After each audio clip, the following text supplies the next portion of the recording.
And I think the issue is what are disputes that you can take on with China, because there are disputes between the US and China that are real, that are substantive. There are certain trade practices that China prosecutes. These flybys near Taiwan are not positive. The intrusions in the South China Sea with ASEAN states are not constructive.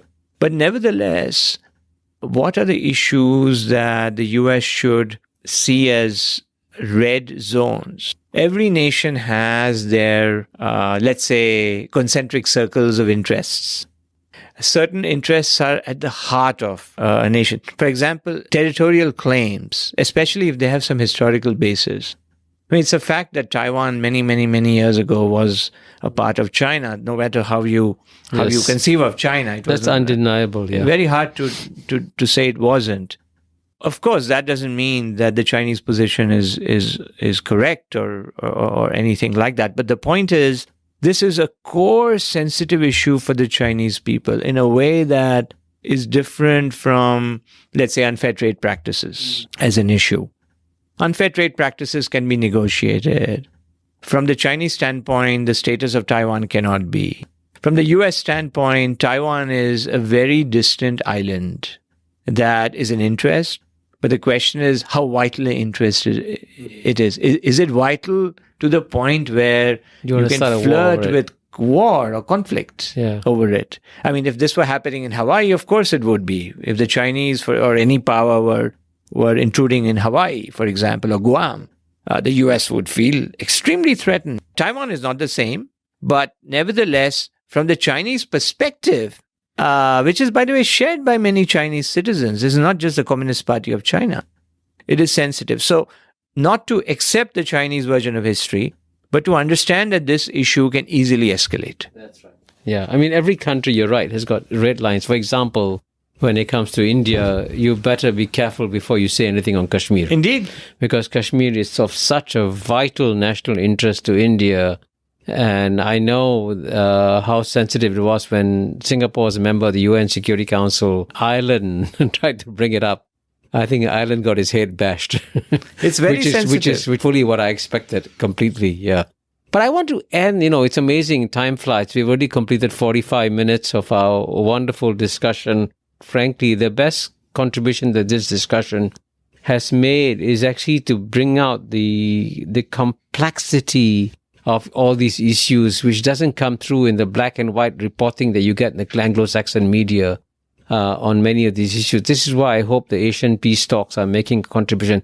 But I want to end on an optimistic note, because I do think that there are still many areas in which the US and China could be collaborating with one another, where actually it would serve their larger interests as well as the larger interests of humanity as a whole, for the United States and China to actually collaborate in some areas. And I know that you've been writing about this, Sarang, in the past. Do you want to share with our audience how you think we can persuade the United States and China, even while they continue to compete, to maybe perhaps spend as much time cooperating in areas where there is their mutual interest to do so? So what would you give as advice for the areas of cooperation? We have talked a lot about geopolitics, but there are, of course, dynamics happening on the planet that are of grave concern and indeed are great threats.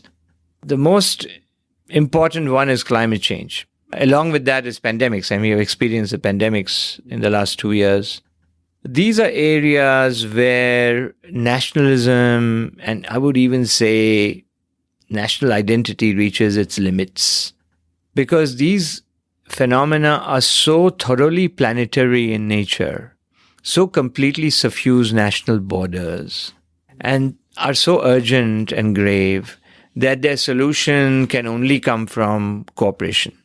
Competition, while yes, certain technologies benefit from market competition, that's always welcomed.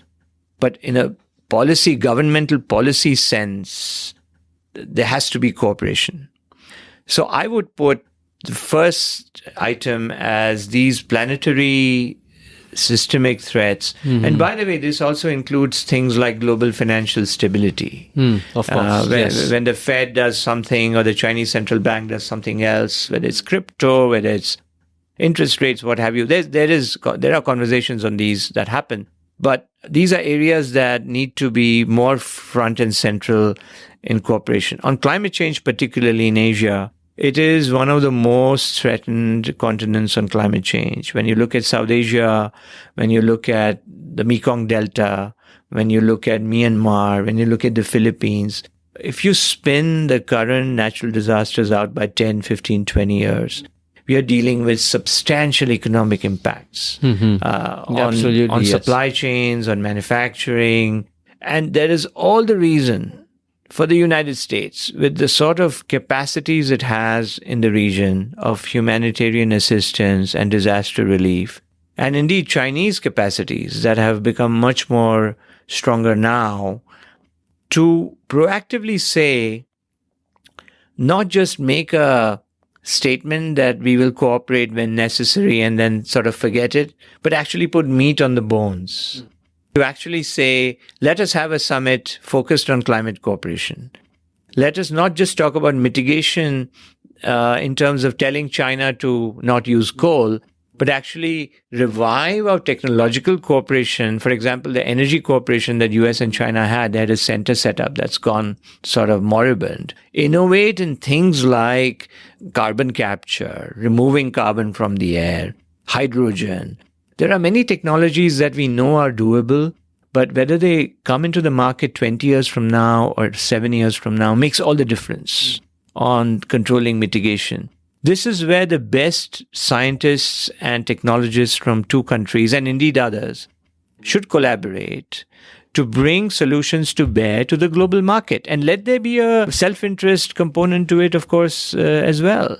So I see climate change not just as something to avoid bad things, but also to innovate new products, new markets, to give hope for the young, for both countries, to create new careers, and indeed improve our quality of life. I mean, if you have more biking lanes, you have better, less toxic products. There's a range of spin-offs from tackling climate change. And the US and China are the two world's biggest polluters. So if they don't come together, who else is going to do it? Absolutely. And I'm glad that you emphasize that in many key areas, the United States and China actually have common interests, especially in terms of dealing with the common planetary challenges. I must say, I want to thank you very much, Sarang. This has been an excellent discussion. I think one thing we realized in the Asian Peace Program is that achieving peace is actually a very difficult and complex exercise. And in our discussion, I think, has in many ways brought out all the difficulties and complexities of the issues that we have to deal with. And by so doing, I think we are making a major contribution. And for that, I thank you very much for coming all the way from Washington, D.C. to Singapore to participate in this discussion of the Asian Peace Program. I also want to conclude by thanking my friends and colleagues, the supporters of the Asian Peace Programs, and of course, the very strong, dedicated team I have. And I want to especially mention Dr. Varigonda Kesavachandra, Bertrand Sia, and Kristen Tang for their contributions towards creating this podcast series of the Asian Peace Program. Thank you very much, Sarang. Thank you, Kishore. And I really appreciate all the work the Asian Peace Program is doing, and I wish it and you and your team all the best. Thank you.